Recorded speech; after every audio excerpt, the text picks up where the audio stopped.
আম সবাইকে স্বাগতম আজকে ডাটা স্ট্রাকচারের সেকেন্ড লেকচারে। তো আজকে ডাটা স্ট্রাকচারের সেকেন্ড লেকচারে আমাদের বেসিক ডাটা স্ট্রাকচার প্লাস হচ্ছে অ্যালগরিদম লেখার কিছু বিষয় নিয়ে আমরা আজকে আলোচনা করব। কিভাবে আজকে আমরা অ্যালগরিদমগুলো লিখি এবং ডাটা স্ট্রাকচারের বেসিক যে ফার্স্ট পার্টটা সেটা কি সেটা নিয়ে আজকে শুরু করা যাক। তো আজকে ফার্স্টে দেখা যাচ্ছে আমরা একটু অ্যালগরিদমগুলো নিয়ে একটু আলোচনা করা যায়। ফার্স্টে যেটা নিয়ে একটু আলোচনা করব সেটা হচ্ছে কিভাবে অ্যালগরিদম লিখি। অ্যালগরিদম কিভাবে লিখতে হয় সেটার জন্য আমরা প্রত্যেকটা একটা সি কোড লিখবো। সি কোড লিখে লিখে সেগুলো নিয়ে আমরা আলোচনা করব যে কিভাবে সি কোড থেকে অ্যালগরিদমে কনভার্ট করা যায়। ওকে, ফার্স্টে দেখো যে আমরা যে প্রোগ্রামে লিখি integer a equals to 10 b equals to 20, এইভাবে যে প্রোগ্রামিংয়ে যে লাইনগুলো এরকম সাধারণত থাকে ইনিশিয়ালাইজেশনের ক্ষেত্রে, সেক্ষেত্রে আমরা অ্যালগরিদমের ক্ষেত্রে লিখবো যে set a equals to 10 and b equals to 20, এভাবে লিখতে হবে। হ্যাঁ, আর তার ফার্স্টে যদি ইনিশিয়ালাইজ লিখে দিতে পারো তাহলে আরো ভালো। এটা লেখা যে একেবারে বাধ্যতামূলক তা নয়, কিন্তু লেখাটা উত্তম। Set a equals to 10 and b equals to 20। আচ্ছা, তার পরবর্তীতে আসো, যদি এরকম হয় কোনো সময় কন্ডিশনাল স্টেটমেন্ট, অর্থাৎ if a greater than b, printf হচ্ছে largest values percentage d comma a। আর যদি এরকম থাকে যে না এটা রং, তাহলে কি লিখবো আমরা এলস প্রিন্টএফ পার্সেন্টেজ d কমা b, এইভাবে লিখি, তাই তো? এটাকে আমরা যখন অ্যালগরিদম লিখবো তখন কিভাবে লিখবো যে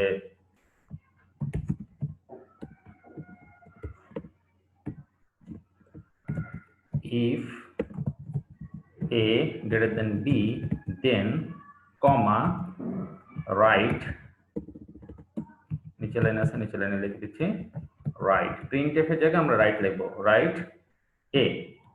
হ্যাঁ, আর এলস কি আসবে, এলস রাইট b, এইভাবে আর কি। ঠিক আছে, আচ্ছা, এইভাবে আমরা লিখবো আর কি যখন ইফ এলস আসবে। তার পরবর্তীতে যে জিনিসটা দেখতে হবে, লুপের ক্ষেত্রে আমরা কি লিখবো। আমরা লুপটা একটু দেখি, লুপটা অনেক বেশি ইম্পর্টেন্ট, কারণ ম্যাক্সিমাম টাইম তোমাদের লুপটা লাগবে। ফর এক্সাম্পল দেখো যে আমরা প্রোগ্রামিং যখন লিখি ফর i ইকুয়ালস টু, বা ধরো হচ্ছে k equals to 1, k less than equal n, k plus plus. ধর এখানে আমি দুইটা স্টেটমেন্ট দিলাম, লোকেশন বা হচ্ছে যে x equals to x plus k। হ্যাঁ, এটা লিখলাম। তো এটাকে যখন আমরা অ্যালগরিদম লিখি তখন আমরা লিখি হচ্ছে রিপিট স্টেপ। ধরো হচ্ছে এখানে আমি দুইটা স্টেপ দিচ্ছি, এটা ধরো হচ্ছে স্টেপ নাম্বার 3 তে ছিল, কথার কথা এটা স্টেপ নাম্বার 3 তে ছিল। হ্যাঁ, তাহলে আমরা বেসিক্যালি স্টেপ লিখবো হচ্ছে repeat step 4 and 5 for k equals to 1 to n by 1। এটা হচ্ছে লেখার একটা সিস্টেম। আমি কয়েকটা সিস্টেম দেখাবো। Repeat step 4 and 5 for k equals to 1 to n by 1। হ্যাঁ, বাই রিপিট স্টেপ 4 যদি একটা মাত্র লাইন থাকে তাহলে রিপিট স্টেপ 4 হবে। হ্যাঁ, কি আসবে এখানে, ধরো যে স্টেপ 4 এ কি লিখছি, এটা তো 3 তে ছিল, এটা 3 তে ছিল, তাহলে হচ্ছে 4 এ কি আসতেছে, 4 এ আসবে হচ্ছে set k x equals to x plus k। ওকে, এইভাবে আর কি।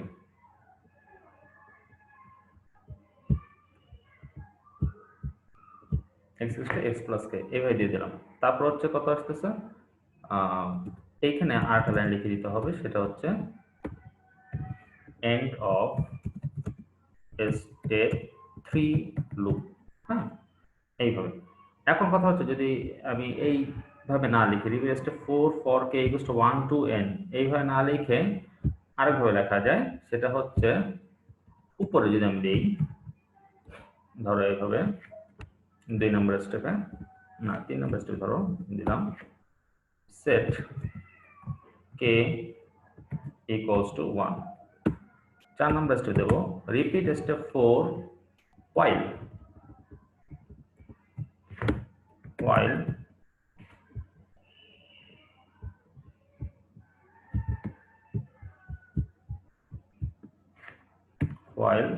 k less than equal n by 1, ওকে, এইভাবে লেখা যায়।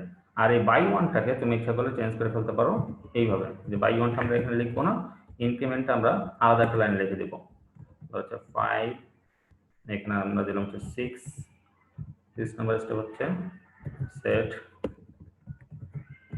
k equals to k plus 1, এটার পাশে একটা লাইন লিখে দিতে হয়, সেটা হচ্ছে ইনক্রিমেন্ট কাউন্টার।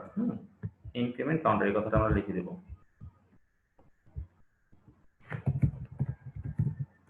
কাউন্টার, ওকে। আচ্ছা, এটা হচ্ছে আমাদের লেখার সিস্টেম আর কি, যে কিভাবে আমরা লিখবো। ফর লুপ থাকুক বা হোয়াইল লুপ থাকুক, যদি k equals to 1 থেকে শুরু হচ্ছে, এই দেখো k equals to 1, k equals to 1, k less than equal n, এই কথাটাকে লেখা যায় হোয়াইল লুপে কিভাবে, রিপিট স্টেপ 4, স্টেপ 4 এ কাকে রাখছে, সরি স্টেপ 4 না, এখানে স্টেপ 5 হবে, স্টেপ 5 and 6, এরকম। তাহলে তো নিচে দেখো 5 and 6 রাখছি, তাই হচ্ছে 5 and 6, নিচে লুপের ভিতরে যে কটা স্টেপ থাকবে সেগুলো হচ্ছে আমরা এভাবে লিখে দেব, repeat step 5 and 6 while k less than equal n, set k x equals to x plus k, এখানে একটা সেমিকোলন দিয়ে লিখবে k equals to k plus 1, increment counter. এইভাবে হচ্ছে আমরা লুপগুলো লিখবো। তো আপাতত একটু যদি আমরা বুঝে যাই, তাহলে এর পরবর্তীতে আর কোনো কিছু বুঝতে আমাদের সমস্যা হবে না। জাস্ট এইগুলো একটু মাথায় রাখলেই হবে, যে কখনো যদি আমরা ইনিশিয়ালাইজ করি তাহলে সেটা সেট দিয়ে লিখতে হয়, কখনো যদি ইনিশিয়ালাইজ করি তাহলে সেট দিয়ে লিখবো, যদি কোনো সময় ইফ এলস টেস্ট করে তাহলে জাস্ট কন্ডিশনের জায়গায় যে ব্র্যাকেটটা থাকবে না এবং এরপর একটা দেন আসবে, দেন এলস, এভাবে লিখতে হয় আর কি। এবং থার্ডলি যেটা শিখলাম, লুপকে আমরা কিভাবে লিখতে হয়, লুপ হচ্ছে ফর i equals to 1 বা k equals to 1 k less than equal n k plus plus, ভিতরে একটা স্টেটমেন্ট ধরা আছে x equals to x plus k, তাহলে সেটা আমরা দুইভাবে লিখতে পারি, একটা k equals to 1 to n by 1 এভাবে লেখা যায়, অথবা k equals to 1 repeat step, নিচের স্টেপগুলো নাম্বার দিয়ে দিব, যত যত নাম্বার সেই নাম্বারগুলো আমরা এখানে লিখবো 5 and 6 while কন্ডিশন। আর কন্ডিশন ইনিশিয়ালাইজেশন হলো, কন্ডিশন হলো, ইনক্রিমেন্টটা কোথায় থাকবে, ইনক্রিমেন্টটা বডির ভিতরে থাকবে, ওকে। while লুপে আমরা কি বডির ভিতরে সাধারণত ইনক্রিমেন্ট লিখি। এই হচ্ছে আমাদের মোটামুটি সিস্টেম, এইভাবে আমরা অ্যালগরিদমগুলো লিখবো, ওকে। আমরা এখন আমাদের মেইন ক্লাসে চলে যাচ্ছি। মেইন ক্লাস বলতে আমরা আজকে ক্লাসে যেটা শিখবো সেটা হচ্ছে ডাটা স্ট্রাকচার, ফার্স্ট চ্যাপ্টার থেকে আমরা বেসিক্যালি শুরু করব। তো ডাটা স্ট্রাকচার ফার্স্টে কি আছে, ডাটা স্ট্রাকচার ফার্স্টে যেটা আসছে সেটা হচ্ছে যে আমরা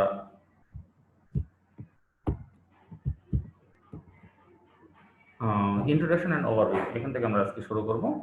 ফার্স্টে আমরা দেখতেছি যে কি কি আজকে আমরা শিখবো, ডাটা ইনফরমেশন, তারপর হচ্ছে ডাটা স্ট্রাকচার বলে কি, সাবজেক্ট ম্যাটার বলতে কি বোঝায়, data structure classification, data structure কয়েকটা অপারেশনের নাম শুনবো, এবং কমপ্লেক্সিটি বলতে কি বোঝায় সেটা একটু শিখবো। ফার্স্টে শিখি ডাটা এন্ড ইনফরমেশন কি। ডাটা হচ্ছে কি কোন একটা র ভ্যালু, অর্থাৎ হচ্ছে কোন একটা আমি যদি রিপোর্ট তৈরি করতে চাই, সেটার জন্য একেবারে ছোট ছোট যে ক্ষুদ্র ক্ষুদ্র যে আমরা সেট এলিমেন্ট গুলো নেই, সেগুলো কি আমরা ডাটা বলি। এখানে কিভাবে সংখ্যাটা লেখা আছে, ডাটা আর values of set, data is value of set of values, তাই না। তাহলে হচ্ছে কোনো ভ্যালুর কোনো ভ্যালুর গুলাকে আমরা ডাটা বলতে পারি, অথবা অনেকগুলা ভ্যালুর সমন্বয়কে কি আমরা ডাটা বলতে পারি। A data item refers to a single unit of values, একটা ভ্যালুর একটা নির্দিষ্ট ছোট একটা অংশকে আমরা কি ডাটা বলতে পারি। ইনফরমেশন কাকে বলে, processed or meaningful data are known as information. Process data বলতে কি বোঝায়, ফর এক্সাম্পল ধরো হচ্ছে আমি তোমাকে একটা কাজ দিলাম যে তুমি এই ক্লাসের সবার মার্কসের অ্যাভারেজ তৈরি করে দাও, তাহলে তুমি কি করলে, একই সাথে সবার মার্কসগুলো কালেক্ট করলে, কালেক্ট করার পরবর্তীতে সেগুলা যোগ করলে, যোগ করে সেটাকে অ্যাভারেজ করলে, তাহলে এই যে প্রসেস করলাম আমরা, প্রসেস করার পরবর্তীতে আমি অ্যাভারেজ ভ্যালুটা পেয়েছি, এটাকে আমরা কি বলি, এটাকে আমরা বলতেছি যে ইনফরমেশন, ওকে। আচ্ছা, ডাটা স্ট্রাকচার কি বলতেছে, ডাটা স্ট্রাকচার কাকে বলে, ডাটা স্ট্রাকচার বলতে বলে যে ডাটাগুলোকে আমি কিভাবে সাজিয়ে গুছিয়ে রাখতেছি, এইটার স্ট্রাকচার। আমি আবার বলতেছি, ফর এক্সাম্পল তুমি একটা লাইব্রেরি তৈরি করবে, লাইব্রেরি তৈরি করলে কি হবে, অনেকগুলো বই থাকবে, অনেকগুলো সেল থাকবে, তাই কোন সেল থেকে কোন বইগুলো কিভাবে সাজা সাজা রাখবে, এটা একটা নির্দিষ্ট একটা প্যাটার্ন তুমি হয়তো আগে বানায় নেবা সুবিধার খাতিরে। এলো পাথরে যদি বইগুলো রাখো, তাহলে কি সেগুলো আমরা সুন্দর মতো খুঁজে বা মেনটেন করতে পারবো না, খুব সমস্যা হবে। খোঁজা যাবে না তা না, খোঁজা যাবে, কিন্তু অনেক সমস্যা হইতে পারে, রাইট। তো আমরা ডাটা স্ট্রাকচার বলতে কি বোঝায়, যে ডাটাগুলোকে সুন্দর মতো গুছিয়ে রাখার জন্য আমরা যে মডেল তৈরি করি, সেগুলোকে আমরা সাধারণত বলি ডাটা স্ট্রাকচার। কিরকম, the logical or mathematical model. হ্যাঁ, লজিক্যালি জিনিসটা এইভাবে সাজালে ভালো হয়, অথবা যদি আমি ক্যালকুলেটিভ প্রসেসে যাই, যে এইভাবে এত ওখানে পরে এটা, এটার পরে এটা আমি সাজাবো, সেটাকে আমরা বলতেছি কি mathematical model of a particular organisation of data is called data structure. Choice of a particular model, কিভাবে আমরা চয়েস করব, কোন ডাটা স্ট্রাকচারটা আমরা চয়েস করব, সেটার জন্য কিছু আমরা ক্রাইটেরিয়া আমরা চিন্তা করব। দুইটা কনসিডারেশন কি, it must be rich enough in structure to mirror the actual relationship of the data in the real world. বাস্তব জগতে তোমার যে ডাটাটা যেরকম ভাবে তোমার সামনে রিপ্রেজেন্ট করা হয়, এই ডাটা স্ট্রাকচারটাও অনেকটা যাতে এই বাস্তবতার সাথে মিল থাকে, এটা আমরা চেষ্টা করব। আর হচ্ছে the structure should be simple enough that one can effectively process the data when necessary. Okay, আচ্ছা, তাহলে যখন একজন মানুষের প্রয়োজন হবে তখনই যাতে সে এখান থেকে ডাটাগুলো নিয়ে তার নিজের মন মতো প্রসেস করতে পারে, এইভাবে আর কি ডাটা স্ট্রাকচারের গঠনটা চয়েস করলে ভালো হয়। গেল, এরপর আমরা দেখি logical or mathematical subject matter কি, একটা ডাটা স্ট্রাকচার নিয়ে আমরা কাজ করি কেন, কিসের জন্য, তিনটা কারণের জন্য। একটা হচ্ছে তার লজিক্যাল এবং mathematical description of the structure, অর্থাৎ ডাটা স্ট্রাকচার কোন একটা স্ট্রাকচারের লজিক্যাল এবং ম্যাথমেটিক্যাল ডেসক্রিপশন নিয়ে আলোচনা করে, সেটাকে বাস্তবায়ন করা নিয়ে কথা বলবে। Implementation of structure on a computer and quantitative analysis of the structure, এটার পারফরমেন্স, এটা কিভাবে কাজ করবে, হ্যাঁ, এটা কতখানি জায়গা লাগতে পারে বা কতখানি সময় লাগতে পারে, এই নিয়ে আর কি আমাদের কোয়ান্টিটেটিভ অ্যানালাইসিস। ওকে, তো আমরা তিনটে জিনিস দেখতেছি, লজিক্যাল আর ম্যাথমেটিক্যাল ডেসক্রিপশন, ইমপ্লিমেন্টেশন, আর কি কোয়ান্টিটেটিভ অ্যানালাইসিস। আচ্ছা, ডাটা স্ট্রাকচারকে যদি ক্লাসিফাই করি তাহলে মেইনলি ডাটা স্ট্রাকচারগুলোকে দুই ভাগে ভাগ করা যায়, একটা হচ্ছে লিনিয়ার, একটা হচ্ছে নন লিনিয়ার। লিনিয়ার স্ট্রাকচার কাকে বলে, স্ট্যাটিক এবং ডাইনামিক দুইটা প্রকারভেদ আছে লিনিয়ারের ভিতরে। স্ট্যাটিকের মধ্যে আমরা পাবো হচ্ছে অ্যারে, এবং ডাইনামিকের মধ্যে পাবো হচ্ছে স্ট্যাক, কিউ, লিঙ্ক লিস্ট। পার্থক্যটা অনেকটা এরকম বলা যায় যে স্ট্যাটিক হচ্ছে আগে থেকে ফিক্সড করে দেওয়া যে ঠিক এতখানি জায়গা থাকবে, তার স্ট্রাকচার এরকম হবে, এটা হচ্ছে স্ট্যাটিক। আর ডাইনামিক বিষয়টা হচ্ছে তার প্রয়োজন মতো তার স্পেস বেড়ে যেতে পারে, হ্যাঁ, ডাটার স্টোরেজের পরিমাণ বেড়ে যেতে পারে অথবা কমে যেতে পারে, এটা হচ্ছে আমরা প্রয়োজন মতো আমরা চেঞ্জ করে নেব। নন লিনিয়ার হচ্ছে যেটা সরলরৈখিক না, অর্থাৎ তোমাকে আমি যদি বলি যে একটা সিরিয়ালি বক্সে, হ্যাঁ, সিরিয়ালে অনেকগুলো বক্স আছে, তুমি প্রত্যেকটা বক্সে একটা করে ডাটা রেখে যাও, এগুলো হচ্ছে লিনিয়ার। কিন্তু যদি এরকম সিরিয়ালি না হয়, হ্যাঁ, তাহলে সেগুলোকে আমরা বলছি নন লিনিয়ার। ট্রি এবং গ্রাফ সম্পর্কে আমরা পড়াশোনা করবো ডিটেলস। গ্রাফ বলতে হচ্ছে অনেকটা ম্যাপের মতো, হ্যাঁ, ধর বাংলাদেশের ম্যাপ, প্রত্যেকটা জেলার অফিস থেকে যদি আমি একটা বিন্দু ধরি, এগুলোর সাথে যদি একটা জেলা অফিস কালেক্ট করি, তাহলে যেরকম আর্কিটেকচার তৈরি হবে, এটাকে আমরা বলতেছি কি গ্রাফ। ওকে, ট্রি হচ্ছে সেই ধরনের গ্রাফ যার ভিতরে কোনো সাইকেল থাকে না। সাইকেল কি, চক্র, অর্থাৎ একটা জায়গায় নোড থেকে তুমি ঘুরে ঘুরে যদি আরেকটা নোডে ওই দিক দিয়েই তার মানে একটা নোড থেকে ওই নোডে যদি অন্য একটা পথে ঘুরে আসতে পারো ফুল, তাহলে সেটাকে আমরা বলি একটা সাইকেল। ট্রিতে কোনো সাইকেল থাকবে না, গ্রাফে সাইকেল থাকবে। ট্রি এবং গ্রাফের মধ্যে এটা হচ্ছে মেইন পার্থক্য। অ্যারে কাকে বলে, array is a collection of data off homogeneous data type, অর্থাৎ হচ্ছে আমি অ্যারেকে ডিফাইন যদি করি অনেকগুলো একই টাইপের ডাটার সমন্বয়কে কি অ্যারে বলে। অনেকগুলো একই টাইপের ডাটা সমন্বয়কে আমরা অ্যারে বলবো।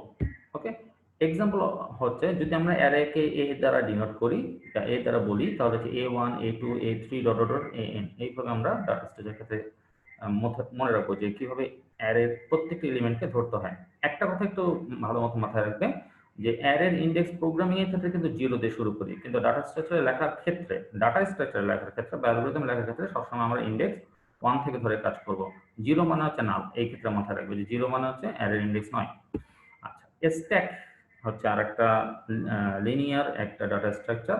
স্ট্যাকের কনসেপ্ট হচ্ছে অনেকটা একটা কি বলবো, একটা বয়ামের মতো বা একটা পটের মতো, হ্যাঁ, বা তুমি যদি একাধিক বই রাখো, একটা বইয়ের উপর আরেকটা বই, তারপর যদি আরেকটা বই, তার উপর একটা বই, এরকম পাইল ক্রিয়েট করো পিলারের মতো, তাহলে এটাকে আমরা বলি স্ট্যাক। তাহলে আমি সবসময় কি ডাটাগুলো রাখতেছি কি সবার উপরে ডাটাটা রাখতেছি, মাঝখান থেকে ডাটাটা আমরা বের করবো না। আর যদি ডাটা উঠাইতে হয় উপর থেকে উঠাবো। ফর এক্সাম্পল, অনেকগুলো প্লেট এক জায়গায় সাজানো আছে, অনেকগুলো প্লেট, একটা বিয়ে বাড়িতে খেতে গেছো, অনেকগুলো প্লেট একসাথে সাজানো আছে, আমরা কিন্তু মাঝখান থেকে সাধারণত প্লেটটা বের করি না, জেনারেলি উপর থেকে প্লেটটা আমরা নিয়ে রাখি। সো যে ধুয়ে ধুয়ে এনে রাখতেছে সেও এনে উপরে রাখতেছে, আবার যে নেওয়ার কথা সে উপর থেকে একটা একটা করে নিচ্ছে, তাহলে উপরে ডাটা ইনসার্ট হচ্ছে, উপর থেকে ডাটা ডিলিট হচ্ছে, তাহলে সবার লাস্টে যে ডাটা ইনসার্ট হচ্ছে সেই ডাটাটাই কিন্তু কেউ না কেউ ফার্স্টে উঠাই নিয়ে যাচ্ছে, রাইট? তাহলে এটাকে বলা হয় লাস্ট ইন ফার্স্ট আউট, এই যে follows last in first out system. আচ্ছা, এরপর হচ্ছে কিউ। কিউ বলতে বেসিক্যালি লাইনকে বোঝায়। ধরো ব্যাংকে টাকা জমা দিবা, ব্যাংকে টাকা জমা দিতে গেলে কি হয়, বিশাল লম্বা একটা লাইন ধরছে, হ্যাঁ, বিশাল লম্বা লাইনে সবার আগে যে আছে তার প্রসেস সবার আগে হবে, সে সবার আগে বের হয়ে যাবে, মানে যে আগে ইনসার্ট হচ্ছে সেই আগে ডিলিট হবে। স্ট্যাকের ক্ষেত্রে কি ছিল, সবার পরে যে ইনসার্ট হয়েছে সে সবার আগে উঠে গেছে। আর কিউ এর ক্ষেত্রে কি, সবার আগে যে লাইনে প্রসেস হচ্ছে সেই সবার আগে প্রসেস করে বেরিয়ে যাবে আর কি। ঠিক আছে, তাহলে হচ্ছে স্ট্যাক আর কিউ এর মধ্যে এই দুটো পার্থক্য। যেহেতু স্ট্যাকে হচ্ছে জাস্ট একটাই হেড ছিল, যে এদিকে ইনসার্ট হচ্ছে এইদিকে বেরিয়ে যাচ্ছে, এই জন্য ওখানে আমাদের পয়েন্টার ছিল অনলি একটা, সেটার নাম ছিল হচ্ছে টপ। ওই টপেই ডাটা ইনসার্ট হয়, টপেই ডাটা ডিলিট হয়। টপ হচ্ছে একটা ইন্ডেক্স আর কিছুই না। আর কিউ এর ক্ষেত্রে দুইটা মেনটেন করতে হয়, যেহেতু লাইনের শুরু কোথায় এবং শেষ কোথায় দুইটা জিনিস যেহেতু আমাকে মেনটেন করতে হচ্ছে, তো কিউ এর ক্ষেত্রে আমরা দুইটা ইন্ডেক্স রাখবো, একটা হচ্ছে রেয়ার আর হচ্ছে ফ্রন্ট। ফ্রন্ট হচ্ছে যার এই মাত্র প্রসেস শেষ হবে এবং সে বেরিয়ে যাবে, এটা হচ্ছে ফ্রন্ট। আর রেয়ার হচ্ছে এই মাত্র যে ইনসার্ট হয়েছে তার ইন্ডেক্স। ওকে, ইনসার্টেডটাকে আমরা রেয়ার বলবো এবং যেখান থেকে ডিলিট হয়ে যাবে প্রসেস সেখান থেকে হচ্ছে ফ্রন্ট বলবো।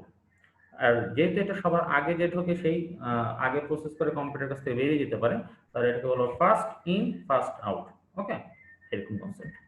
লিঙ্ক লিস্ট হচ্ছে আরেকটা ডাটা স্ট্রাকচার। এটার ক্ষেত্রে হচ্ছে আমরা পয়েন্টার নিয়ে কাজ করি, অর্থাৎ এখানে ডাটাগুলো একে সিরিয়ালি সর্টেড মেমোরি স্পেসে থাকতে হবে এমন কোনো কথা নেই, ভিন্ন ভিন্ন মেমোরি স্পেস থাকতে পারে। আমরা মেমোরি স্পেসগুলো একটা সাথে একটা লিঙ্ক করে দিব। হ্যাঁ, ধরো কনসেপ্ট হচ্ছে অনেকটা এরকম যে একটা বিল্ডিংয়ে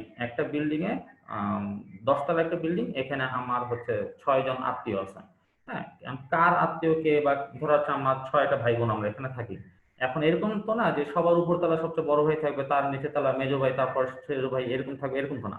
হ্যাঁ, এখন আমরা বলতে পারি যে সিরিয়াল যদি করি, যে সবার বয়সে বড়কে সে হয়তো দোতলায় থাকে, তারপরে এর পরের জনকে সে হয়তো 6 তলা থাকে, তারপরের জনকে সে হয়তো 3 তলা থাকে, তার পরবর্তীকে সে হয়তো আবার 1 তলা থাকে, এইরকম করে প্রত্যেকে আলাদা আলাদা থাকে। তো আমি যদি সিরিয়াল করে দিই, যদি বড় ভাইকে পেতে চান ফার্স্টে দোতলায় যান, তারপরে 6 তলায়, তারপর 3 তলায়, তারপর 1 তলায়, এরকম করে মেমোরি স্পেস গুলো ঘুরাই ঘুরাই লিঙ্ক যদি করে দিই, এই ধরনের ডাটা স্ট্রাকচার আমরা বলবো লিঙ্ক লিস্ট। আমরা ডিটেইলস করবো সামনে। সামনে আছে ট্রি। ট্রি তো একটু আগে বললাম, ট্রি এক ধরনের গ্রাফ। তো ট্রি এর বেসিক আর্কিটেকচার কি, যে ট্রির ভিতরে কোনো সাইকেল থাকা যাবে না। ফর এক্সাম্পল আমি যদি একটা ট্রি একে দেখাই,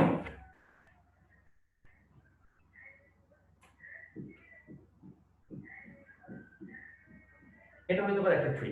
হ্যাঁ, আমরা এদিকে দুইটা নোড, একটা নোড থেকে দুইটা লিফ নোড বেরিয়েছে, এখান থেকে আবার দুইটা লিফ নোড বেরিয়েছে, সবার নিচে যেগুলো থাকে সেগুলোকে আমরা বলেছি লিফ নোড, সবার উপরে যেটা থাকে এটাকে আমরা বলেছি রুট।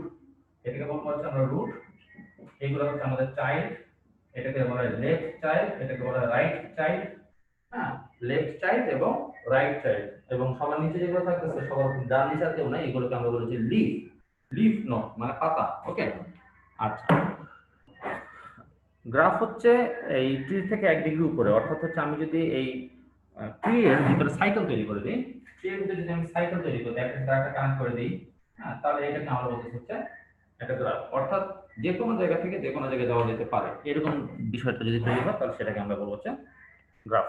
আচ্ছা, এর পরবর্তীতে আমরা ডাটা স্ট্রাকচার মেইন অপারেশন গুলো একটা নাম শুনি। ডাটা স্ট্রাকচার অপারেশন বলতে বোঝা হচ্ছে ফার্স্টে traversing, searching, insert, delete, sorting and merging. Search, insert, delete, sort, এই 4টা ওয়ার্ডের সাথে মোটামুটি আমরা পরিচিত। ট্রাভার্স বলতে কি বোঝায় এটা বুঝে না। ট্রাভার্স হচ্ছে কি, একটা ডাটা স্ট্রাকচার প্রত্যেকটা এলিমেন্টকে একবার করে তার মানে চেক করে নেওয়া, যে হ্যাঁ আমি প্রত্যেকটাকে আমি একবার করে দেখে নিচ্ছি। হইতে পারে প্রত্যেকটার সাথে একটা করে প্রসেস যোগ করতেছি, হইতে পারে প্রত্যেকটার সাথে আমি একটা গুণ করতেছি, বা কোন একটা জিনিস খুঁজতেছি সবগুলোর ভিতর থেকে। তো অ্যারের প্রত্যেকটা এলিমেন্টকে বা স্ট্রাকচার প্রত্যেকটা এলিমেন্টকে একবার করে ধরে ধরে টেস্ট করে যাওয়া, এটাই হচ্ছে আমাদের ট্রাভার্স। সার্চিং হচ্ছে কি, প্রত্যেকটা ডাটার ভিতর থেকে যে কোনো একটা ডাটাকে খুঁজে বের করে আমরা বলি সার্চিং।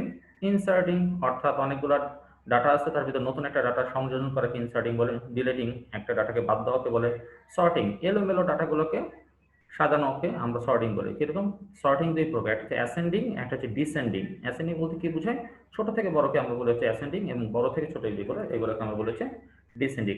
মার্জিং বলতে বোঝায় দুইটা একসাথে সংযুক্ত করা। হ্যাঁ, ফর এক্সাম্পল এখানে ধরো 5টা আইটেম আছে, এখানে 3টা আইটেম আছে, এই 3টা আর 5টা মিলে কি 8টা আইটেম করে ফেললাম, এটাকে আমরা বলেছি মার্জিং। কমপ্লেক্সিটি কাকে বলে? কমপ্লেক্সিটি হচ্ছে কোন একটা ডাটা স্ট্রাকচারে বা কোন একটা প্রোগ্রাম যখন কম্পিউটার রান করে, তখন সেটা রান করতে গেলে কম্পিউটারে কি পরিমাণ টাইম নিতে পারে এবং কি পরিমাণ স্পেস নিতে পারে, এই হিসাবটা। তো টাইম কমপ্লেক্সিটি হচ্ছে কোন একটা অ্যালগরিদম কম্পিউটার রান করার সময় বা এক্সিকিউট করার সময় তার যে পরিমাণ টাইমটা লাগে, এই টাইমটা কি দিয়ে আমরা মেজার করব? এন। এই টি অফ এন দ্বারা মেজার করি। এনটা কি? এনটা হচ্ছে নাম্বার অফ স্টেপ, এনটা হচ্ছে নাম্বার অফ আইটেম বলা যায়।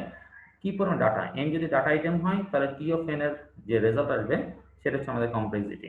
স্পেস কমপ্লেক্সিটি বলতে শুধুমাত্র বোঝায় যে একটা কম্পিউটারে মেমোরিতে কতখানি জায়গা সে নিতে পারে, এটা হচ্ছে আমাদের স্পেস কমপ্লেক্সিটি। দুইটা অ্যালগরিদম সম্পর্কে আমরা আজকে একটু পড়াশোনা করব, একটা হচ্ছে লিনিয়ার সার্চ আর একটা হচ্ছে বাইনারি সার্চ। লিনিয়ার সার্চ নিয়ে লাস্ট ক্লাসে তোমাদের আলোচনা করা হয়েছে। তো একটা অ্যারের ভিতর থেকে আনসর্টেড একটা ডাটা অ্যারের থেকে যদি কোনো একটা ডাটাকে খুঁজে বের করতে চাই সেটার জন্য অ্যালগরিদম। তো ফার্স্ট আমরা এখানে কি করেছি যে k = 1, ইনডেক্স k = 1 এবং লোকেশন = 0, মানে কি আপাতত কোনো লোকেশন আমি ধরতেছি না। Repeat step 3 and 4 while location = 0 and k is less than n। n হচ্ছে নাম্বার অফ আইটেম, k হচ্ছে আমার ইনডেক্স ভ্যারিয়েবল, আইটেম হচ্ছে আমাদের যে ডাটাটা খুঁজতে হবে এবং অ্যারেটা হচ্ছে ডাটা। তো ডাটা অ্যারের কে তম পজিশনে যদি আইটেমটা খুঁজে পাই তাহলে তার লোকেশন করে দেব হচ্ছে কি কে, যেহেতু ডাটা অ্যারের কে তম পজিশন আমি খুঁজে পেয়েছি এই জন্য আমরা তার পজিশন লোকেশনকে বলে দেবো হচ্ছে কে, এবং প্রতি ক্ষেত্রে ভ্যালু কত 1 করে বাড়াবো। যখন এই কাজটা ততক্ষণ পর্যন্ত সে করার চেষ্টা করবে যতক্ষণ পর্যন্ত সে লোকেশনের মান 0 রাখবে এবং কে এর মান শেষ পর্যন্ত না যায় পৌঁছাবে। যদি মাঝখানে কখনো ডাটাটা পেয়ে যায় তাহলে সে এখানে কি তার প্রসেস থামাই দিবে। ওকে, এক সময় সে এই লুপ থেকে বেরিয়ে আসবে, হয় ডাটা খুঁজে পাক অথবা ডাটা খুঁজে না পাক, সে ডাটা এখান থেকে বেরিয়ে আসবে। বেরিয়ে আসার পরবর্তীতে কি করবে? টেস্ট করবে লোকেশন মান কি 0 হয়ে গেছে। যদি বলে যে হ্যাঁ 0 মান 0 হয়ে গেছে, তার মানে কি সে ডাটাটা খুঁজে পাইনি, তাহলে এই ক্ষেত্রে হচ্ছে আমাদের লোকেশন 0ই থাকবে, তাহলে item is not in the array. আর যদি এরকম হয় যে লোকেশনটা 0 না অন্য কোনো ভ্যালু হয়েছে, মানে কি অবশ্যই ডাটাটা খুঁজে পাইছে, তাহলে সেটা আমরা লিখতে right location is the location of the item. এই বাইনারি সার্চের ক্ষেত্রে এটা হচ্ছে আমাদের তার মানে 2 ভাগ করে করে কাজ করা। হ্যাঁ, এর আমরা ইনশাআল্লাহ নেক্সট দিন পড়বো। ওকে, ভালো থেকো সবাই।